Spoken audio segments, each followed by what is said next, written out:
Good morning, dear children. Today we are going to start with the first chapter from the book Hornbill.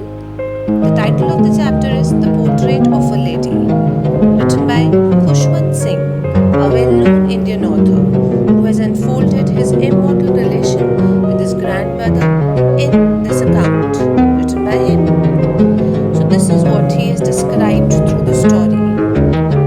Her eternal flow of love towards Khushwant Singh made her live forever in the heart and mind of the author. Now, introducing the chapter, you all will actually come to know the differences in the relationship of the narrator and his grandmother when they lived in the village and later on when they lived in the city. So, first I would read this page of the chapter. It says, my grandmother, like everybody's grandmother, was an old woman. She had been old and wrinkled for the 20 years that I had known her. People said that she had once been young and pretty and had even had a husband, but that was hard to believe. My grandfather's portrait hung above the mantelpiece in the drawing room. He wore a big white turban and loose-fitting clothes. His long white beard covered the best part of his chest, and he looked at least 100 years old. He did not look the sort of person who would have a wife or children. He looked as if he could only have lots and lots of grandchildren. As for my grandmother, being young and pretty, the thought was almost revolting. She often told us of the games she used to play as a child that seemed quite absurd and undignified on her part, and we treated it like the fables of the prophets she used to tell us. She had always been short and fat and slightly bent. Her face was a crisscross of wrinkles running away from everywhere to everywhere. No, we were certain she had always been as we had known her. So initially we find that Khushwant Singh describes his grandfather, whose portrait lies above the mantelpiece. It seems to him that his grandfather was a very old man with long white beard. It looked as if he could only have grandchildren, but not the children. Then he starts telling us about his beloved grandmother. He tells that she wore spotless white clothes and held a rosary bead in her hand and continuously chanted her prayers. The chapter further. Old, so terribly old that she could not have grown older and had stayed at home for 20 years, and she had stayed the same age for 20 years. She could never have been pretty, but she was always beautiful. She hobbled about the house in spotless white with one hand resting in her waist to balance her stool and the other telling the beads of her rosary. Her silver locks were scattered untidily over her pale, puckered face, and her lips constantly moved in inaudible prayer. Yes, she was beautiful. She was like the winter landscape in the mountains, an expanse of pure white serenity, breathing peace and contentment. So we come to know, children, that the author's grandmother, she could always be seen chanting her prayers with her lips moving. And despite of her wrinkled face, she seems to be extremely beautiful to Khushwant Singh. He also tells that she had a slightly bent structure due to her old age. And this is something you all should remember, that he regarded her to be a winter landscape, as she had much of love, calmness and serenity on her face. Now, as I read the chapter further, it says, my grandmother and I were good friends.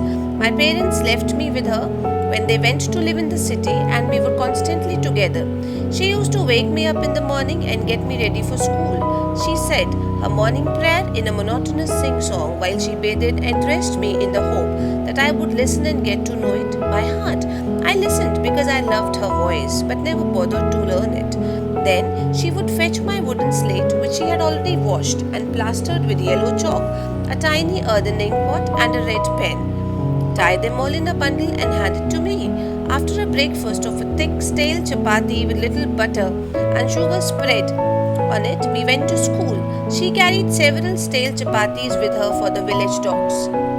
So further he tells us that in order to have a stable and well-settled life, his parents they left for the city, and Khushwant Singh was left in the village with the companionship of his grandmother. Remember, children, this was the moment when his bond of love with his grandmother grew much stronger. She used to wake him up, she got him ready, she chanted her prayers loudly, so that the narrator also got to learn them. The breakfast that was given to the narrator was, it included butter and sugar spread over stale chapatis. And his grandmother, she even carried the remaining stale chapatis on their way to the school so that she could feed the stray dogs. Now I read the chapter further. My grandmother always went to school with me because the school was attached to the temple. The priest taught us the alphabet and the morning prayer, while the children sat in rows on either side of the veranda singing the alphabet or the prayer in a chorus. My grandmother sat inside reading the scriptures. When we had both finished, she would walk back together. We would walk back together. This time, the village dogs would meet us at the temple door. They followed us to our home, growling and fighting with each other for the chapatis we threw to them. When my parents were comfortably settled in the city, they sent for us. That was a turning point in our friendship. Although we shared the same room, my grandmother no longer came to school with me. I used to go to an English school in a motor bus.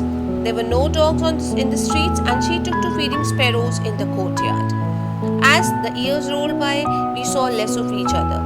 For some time, she continued to wake me up and get me ready for school. When I came back, she would ask me what the teacher had taught. So here, children, basically what we can understand is that, the temple and the narrative school, they were adjacent to each other in the village, right? So his grandmother, she used to sit in the temple and read the holy scriptures, whereas he used to get his lessons in the school, and every day they even went back together. Now the narrator tells us that the turning point in their life came when they both had to go to the city. It was the time when they both started, they started getting apart, as the narrator was admitted in a new school where he used to go by bus, and now he had to get ready himself, and he even applied to the school by a bus.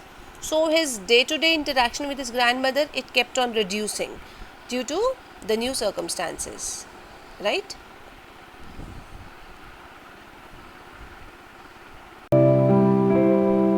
I would tell her English words and little things of Western science and learning, the law of gravity, Archimedes' principle, the world being round, etc. This made her unhappy. She could not help me with my lessons. She did not believe in the things that were taught in the English school, and was distressed that there was no teaching about God and the scriptures. One day I announced that we were being given music lessons. She was very disturbed. To her, music had lewd associations. It was the monopoly of harlots and beggars, and not meant for gentle folk. She said nothing, but her silence meant disapproval. She rarely talked to me after that. When I went up to the university, I was given a room of my own. The common link of friendship was snapped. My grandmother accepted her seclusion with resignation. She rarely left her spinning wheel to talk to anyone. From sunrise to sunset, she sat by her wheel spinning and reciting prayers. Only in the afternoon, she relaxed for a while to feed the sparrows. While she sat in the veranda, breaking the bread into little bits, hundreds of little birds collected round her, creating a veritable bedlam of chirpings. Some came and perched on her legs, others on her shoulders. Some even sat on her head. She smiled but never shooed them away. It used to be the happiest half hour of the day for her.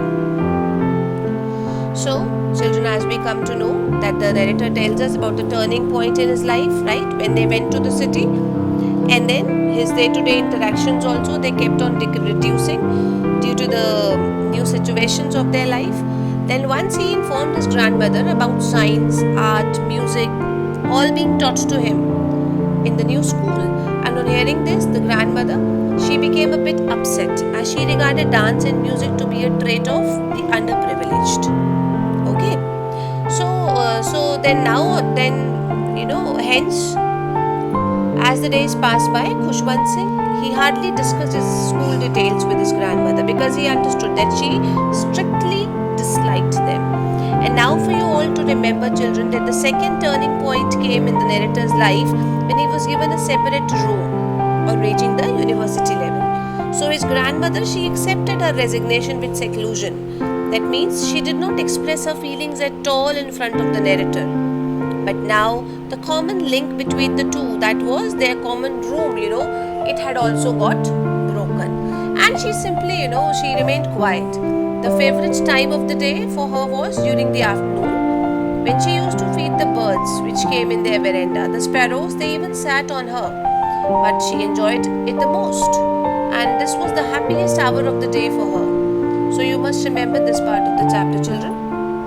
Now, as I read the chapter further, it says that when I decided to go abroad for further studies, I was sure my grandmother would be upset. I would be away for 5 years, and at her age, one could never tell. But my grandmother could. She was not even sentimental. She came to leave me at the railway station, but didn't talk or show any emotion. Her lips moved in prayer. Her mind was lost in prayer. Her fingers were busy telling the beads of a rosary to my forehead. And when I left, I cherished the moist imprint as perhaps the last sign of physical contact between us. But that was not so.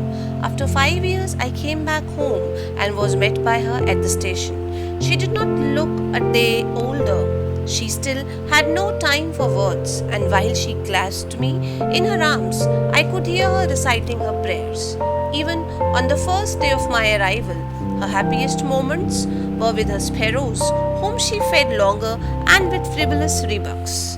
In the evening, a change came over her. She did not pray. She collected the women of the neighborhood, got an old drum, and started to sing. So, children, as we come to know now that the author, he wanted to go abroad, and his decision, it even made him sad, as he was not sure whether his grandmother would live during the next 5 years when he shall come back or not. And he even tells this by saying that at her age you could never tell. This hour of a distant separation was very difficult for both of them. She again did not express her denial when she accompanied him to the railway station. She was busy in chanting her prayers and just kissed the narrator's forehead lovingly. Now came the time when Khushwant Singh returned back after his higher studies, and he was elated to see his grandmother in the same serene and beautiful state. She still had no words to express her joy, but only prayed. That particular day, a big change occurred in his grandmother's life, as instead of feeding the sparrow, she invited the neighborhood women and began beating the drum, and also sang songs of warriors' homecoming with complete fervor.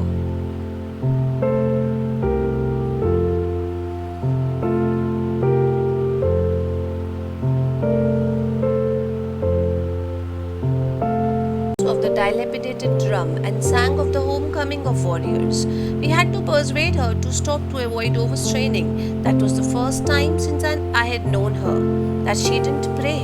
The next morning, she was taken ill. It was mild fever, and the doctor told us that it would go. But my grandmother thought differently. She told us that her end was near. She said that since only a few hours before the close of the last chapter of her life, she had omitted to pray, she was not going to waste any more time talking to us. We protested, but she ignored our protests. She lay peacefully in bed, praying and telling her beads. Even before we could suspect, her lips stopped moving and the rosary fell from her lifeless fingers. A peaceful pallor spread on her face, and we knew that she was dead. We lifted her off the bed and, as is customary, laid her on the ground and covered her with a red shroud. After a few hours of mourning, we left her alone to make arrangements for her funeral. In the evening, we went to her room with a crude stretcher to take her to be cremated. The sun was settling and had lit room and veranda with a blaze of golden light. We stopped halfway in the courtyard, all over the veranda and in her bedroom, right up to where she lay dead and stiff, wrapped in red shroud. Thousands of sparrows sat scattered on the floor. There was no chirping. We felt sorry for the birds, and my mother fetched some bread for them. She broke it into little crumbs, the way my mother used to, and the way my grandmother used to, and threw it to them. The sparrows took no notice of the bread. When we carried my grandmother's corpse off, they flew away quietly. Next morning, the sweeper swept the breadcrumbs into the dustbin. So we come to know, children, that that particular day a big change occurred in his grandmother's life. As instead of feeding the sparrow, she invited her neighborhood women and began beating the drum and also sang songs of warriors' homecoming with complete fervor. The very next day, his grandmother was lying on bed with fever. The doctor was called, who told them that the fever will fade away. On the contrary, grandmother insisted that her end was drawing near and she didn't want to waste her time anymore. She started reciting her prayer with the rosary beads in her head. Suddenly, she passed away unnoticeably. The funeral time of the narrator's grandmother was even more sorrowful when the whole veranda was thronged with numerous sparrows who were even not chirping at all, as if they were also in a state of mourning. Narrator's mother tried to feed them with breadcrumbs, but the birds refused. When the grandmother's corpse was taken away, the sparrows even flew away in complete silence. The breadcrumbs were thrown away the next day, and this was the end of a heavenly saga.